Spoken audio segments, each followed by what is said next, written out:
রাষ্ট্রীয় মালিকানাধীন সোনালী ব্যাংকের সঙ্গে স্বেচ্ছায় একীভূত হওয়ার জন্য সমঝোতা চুক্তি করেছে বাংলাদেশ ডেভেলপমেন্ট ব্যাংক লিমিটেড বিডিপিএল।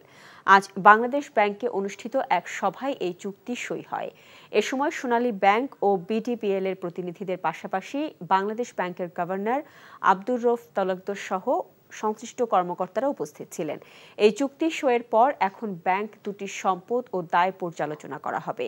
এরপরই নানা প্রক্রিয়া শেষে একীভূত হবে ব্যাংক দুটি। এদিকে একীভূত হওয়ার চুক্তিতে কিছুটা আতঙ্কে ভুগছেন বিডিপিএল এর কর্মীরা। কারণ কেন্দ্রীয় ব্যাংকের নীতিমালা অনুযায়ী একীভূত হওয়ার ৩ বছর পর দুর্বল ব্যাংকের কর্মীদের কর্মদক্ষতা বিবেচনা করে সিদ্ধান্ত নিতে পারবে অধিগ্রহণকারী ব্যাংক।